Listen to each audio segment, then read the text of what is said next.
हाँ एक और दोबारा प्लीज। ये व्यू ही व्यू है नहीं मेरा मतलब थानू सप वगैरह तो कोई डर नहीं लगता है कुछ भी आई जावे देखण फिर तो थानू वधिया लगदा होना ओए डरदे डरदे नहीं डरदे वैसे असि भी नहीं ओए आ जा आगे बच्चे ओए आ जा आगे तेरा नाम की है हाँ जी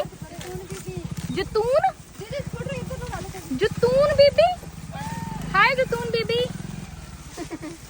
जतून बीबी देखो कितनी छोटी जी है अपना मम्मी मच्छी आ गई कुछ नहीं कहनी है यार